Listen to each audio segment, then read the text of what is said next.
Hi aspirants. SSC CHSL tier one result வந்திருக்கு.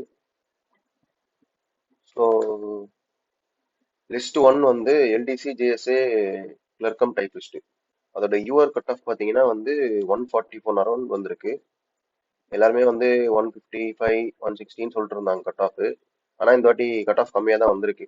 But cut off கம்மியாக வந்தாலும் நிறைய பேர் வந்து ஒரு 155 150 எடுத்தவங்கலாம் வந்து கிளியர் பண்ணாமல் இருக்காங்க இந்த லிஸ்ட் ஒன்லேயே. ஸோ வந்து ஃபைனல் ஆன்சர் கீ வந்தால் தான் தெரியும் என்ன ஆயிருக்குன்ட்டு. போனஸ் நிறைய வந்திருக்கு, ப்ளஸ் நார்மலைசேஷனும் வந்து நியூ நார்மலைசேஷன்னால வந்து கொஞ்சம் ஏடாகுடமாக தான் ஆயிருக்கு. ஸோ ஃபைனல் கீ வந்தால் தான் தெரியும் என்னன்ட்டு.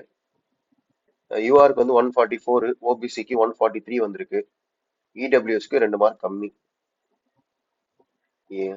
என்ன கான்செப்ட்னே புரியல. 11,000 கேண்டிடேட்ஸ் எடுத்திருக்காங்க ஓபிசில இருந்து, அதுக்கு 143 கட் ஆஃப். ஆனால் இடபிள்யூஎஸ்க்கு 141, ஆனால் 5,000 தான் எடுத்திருக்காங்க. என்ன பேசிஸ்ல வந்து கட் ஆஃப் ஃபிக்ஸ் பண்றாங்கன்னு தெரியல.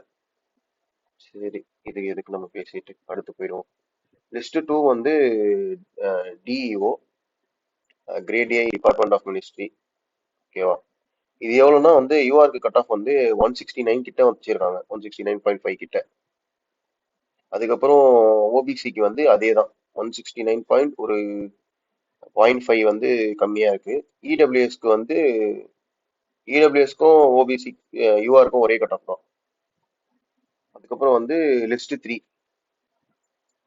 த்ரீ வந்து 165 யூஆருக்கு, ஓபிசிக்கும் வந்து அதே கட் ஆஃப் தான், இடபிள்யூஎஸ்க்கு 2 மார்க் கம்மி. ஸோ வந்து எனக்கு நான் எவ்வளோ மார்க் எடுத்தேன் அப்படின்னா வந்து ரா வந்து 167.5 எடுத்தேன். ஸோ வந்து எனக்கு வந்து லிஸ்ட் ஒன் மட்டும் செலக்ட் ஆயிருக்கு. இதோ இங்க இந்த இடத்துல லிஸ்ட் ஒன் மட்டும் எனக்கு செலக்ட் ஆயிருக்கு. என்னோட ரா வந்து 167.5. ஆனால் வந்து ஏன் list two list three select ஆகலன்னு தெரில. லிஸ்ட் டூ கூட ஓகே, லிஸ்ட் த்ரீ ஏன் செலக்ட் ஆகலன்னு தெரில. மேபி நார்மலைசேஷன்ல வந்து ரொம்ப கம்மியா இருக்கும் போல. இங்கிலீஷ்ல வந்து 47.5, மேக்ஸ்ல வந்து 50, ரீசனிங்லயும் 50, ஜிஎஸ்ல வந்து 20. 167.5 வந்துச்சு எனக்கு. ஸோ உங்க மார்க்ஸ் என்ன, நீங்க குவாலிஃபை ஆயிட்டீங்களான்னு சொல்லிட்டு கமெண்ட்ல போடுங்க.